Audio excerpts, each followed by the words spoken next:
There once was a little puppy, and his name was Mariano.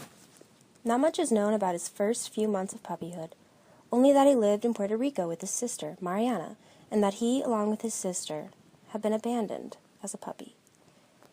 Sometimes I can't help but imagine how it happened. Did he come from a loving family who had to regretfully let him go? Or had he always been a street dog in a country filled with so many other alone and forgotten street dogs?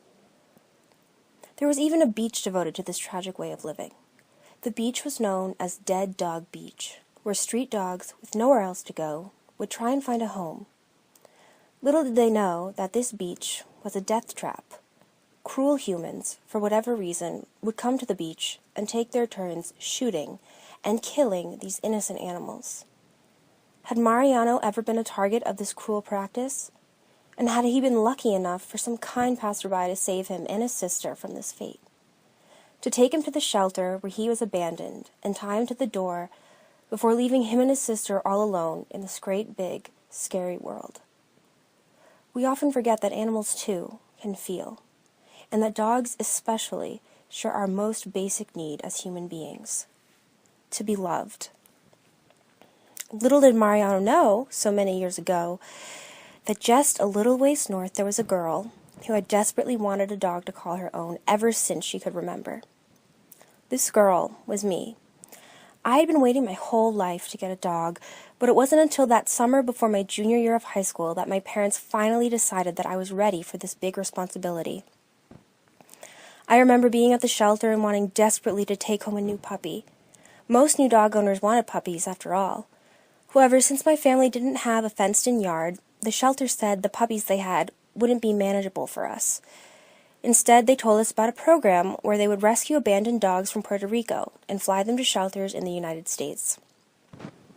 The woman at the shelter said these dogs were often more adaptable to certain living situations, since they were not only older, but also a mix of all different breeds. She then showed us to a dog who wasn't a puppy, yet not fully grown either. And she said his name was Mariano. She told us his sister had been adopted earlier that week, but that Mariano was still looking for his forever home. A part of me, however, was still hoping to adopt a little puppy. But as I watched Mariano play, wagging his tail and sniffing our hands, I knew how selfish I was being, thinking that the only dogs worthy of adoption were cute little puppies. It was at that moment that Mariano came up to me and looked to me with his big, brown, glistening eyes. They were filled with nothing other than the desire to be wanted, to be loved. And then he licked my hand, and it was at that moment that I knew, how could I not love this innocent little baby before me? And so we adopted him. We took him home and we renamed him Sanderson. And to this day, I am so glad to say that Sanderson has found his forever home with my family. But moreover, I have not only found one of my best friends in the entire world, but also the meaning of unconditional love. I love Sanderson with all my heart, and every time he looks to me with those big brown eyes, I know he loves me too.